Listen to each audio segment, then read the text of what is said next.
We will return to the caverns where we left off in due course, but for now I'm going to take you back to the dank, murky woodlands skirting the town of Candlemarsh, where Septima and Calla are stepping out into the unknown. Travelling roughly in the direction of the main road to Silverhaven, trying to find their way back to it, they were stopped by the sight of a vicious adolescent owlbear. It hadn't noticed them, its attention fixed solely on the lithe figure of a half-elven man, skin so pale it was almost tinged blue.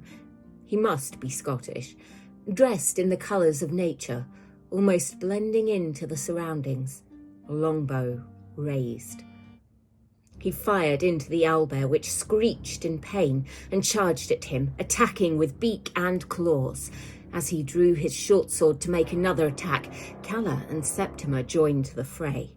A young owlbear can still hit hard, and as the man moved away from it, it gave chase, attacking again, then turned its attention back to something unseen in the tree line. As Septima blasted it with a firebolt, it turned, something small and white in its mouth. Before it could make off with whatever it was holding, the three adventurers took it down. The man immediately rushed over to scoop up the white object, and at this point it became obvious that this was a baby owlbear. White, fluffy, and defenceless. As he checked it for injuries, he introduced himself as Elrahir, a ranger who had come across this owlet whilst exploring and, seeing no sign of the mother, noticed an adolescent male owlbear had also noticed the cub. His experience with nature meant he knew this owlbear viewed the baby as a meal, and so he stepped in to save it. He had a history with owlbears, which I won't go into, but let's just say it's not the first time a half-orc has saved his ass. Septima and Calla introduced themselves and informed them that they were on their way to Silverhaven and asked if Elrahir knew the way. He told them he was not from this area. He had come, along with Talia and her Scarlet Sun Carnival, from a place very far away. Whilst Talia was doing her musical tour, he wanted to explore, the bright lights, noise and eccentricity of the carnival making him want to seek out the peaceful quietness of nature. But the carnival was not that far from Silverhaven, so he did know the general direction. Given the dangers already encountered by the pair, Elrahir asked if Calla and Septima would like some company. After ensuring there was no sign of Mama Owlbear, Calla attempted to feed the baby a ration. Her animal handling check of 3 meant that this did not go well, so she gave the ration to Elrahir instead, the chick seeming to already be forming a bond with him.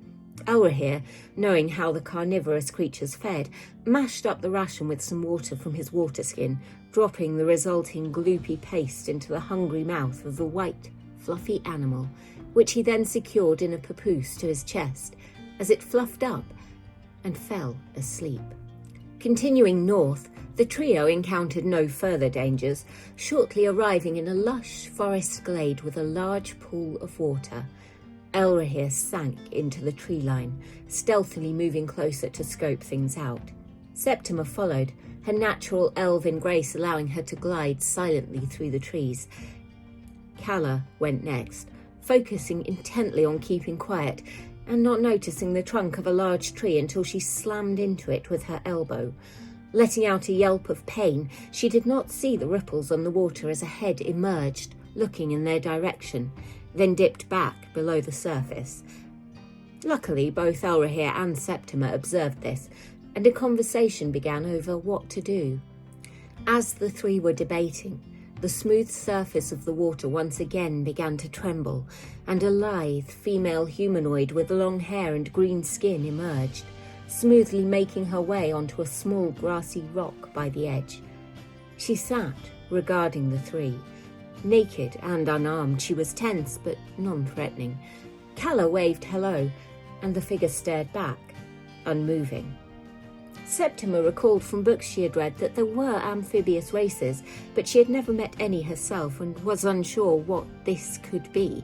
Calla knew stories from her druid mentor Maryu of nymphs, creatures from the Fey realm that sometimes made their homes in areas of water, on the material plane. They could be friendly, or they could be not.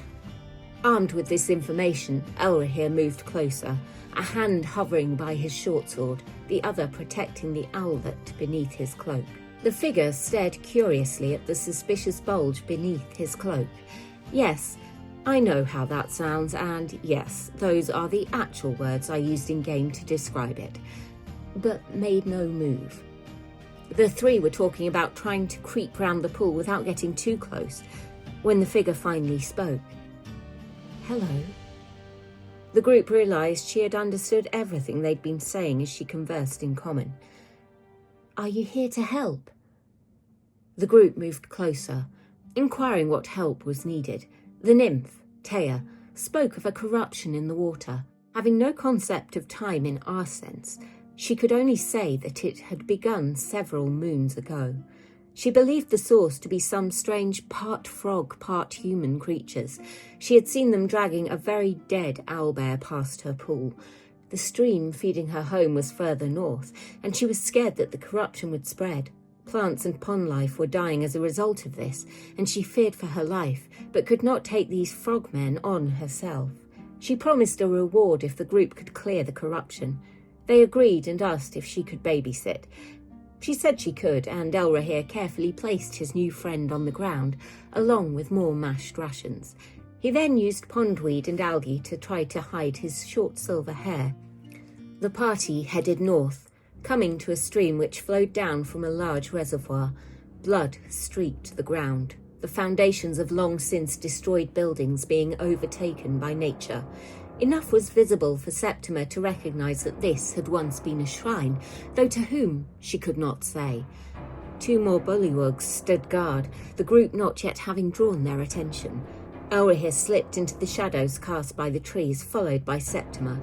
Calla came last, kicking a loose stone on the way, and immediately drawing the ire of both creatures. They attacked her, unaware of her companions. Calla bore the brunt whilst Elrahir and Septima fired from the trees. Calla used her powers to wild shape into a giant wolf spider, but the bullywugs beat her out of it before she could do anything more than change. The noise drew a further 2 bullywugs to the fray, and Elrahir attempted to draw them away from Calla. He did, and suffered several hard blows for his efforts.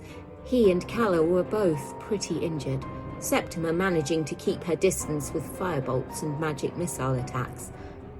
As they killed another 2, yet another 2 came down through the water. They couldn't get close enough to attack, yet. So Calla used the brief moment to wild shape into a draft horse, moving up to them and striking a taunting dressage pose. As the bullywugs reached her first, they laid in with attacks, but she struck back with her hooves, almost mashing one of them into a pulp, which was then easily felled by Elrahir. The party then turned their attention to the other one, dispatching it without too much trouble. A larger, more heavily armoured bullywug emerged from a small cave at the head of the waterway, jumping into the water and swimming down to lay into Calla's horse form. The dice were not in his favour, as he missed with both strikes. A dead-shot crit from Elrahir, another trample from Calla, and a firebolt from Septima saw him quickly dissolved into ash. Finally, the fight seemed to be over. Elrahir went to investigate the cave, finding the corpse of the owlbear inside, along with a rotting pile of decaying organic material.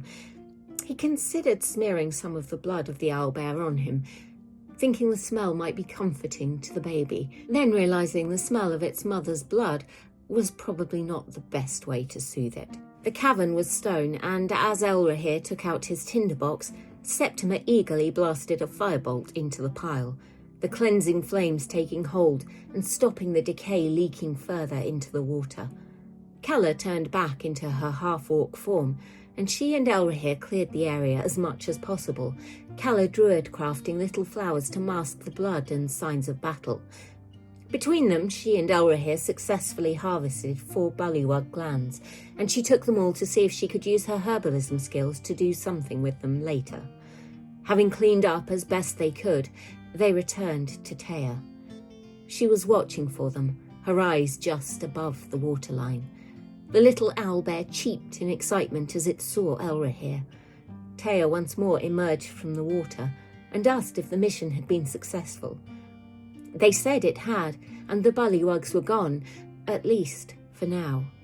Taya expressed her gratitude by diving into her pool, resurfacing shortly after holding something, a circlet of what looked like plaited wood, but in tones of gold, copper and rose gold as well as the natural wood colours. She explained that it had already been in the pool when she moved in, but she didn't know what it was. She couldn't wear it as it wouldn't stay on her head in the water, but perhaps one of them would like it. Septima took it and sat with it for an hour to identify it whilst the group settled down for a long rest, the sun beginning to set. Septima was able to identify that this was the crown of the seer, an item crafted by a druid long, long ago, and as such, only a druid could attune to it. She handed it to Calla. Now, as the sun begins to rise, Elrahir bids farewell to the two ladies after pointing them in the direction of where they needed to go. He took the owlbear, now named Eldrin after his deceased brother. We will rejoin Calla and Septima soon to see what else lies in store, but for now, we will leave them to breakfast and the dawn. And who knows, maybe we'll meet with Elrahir again.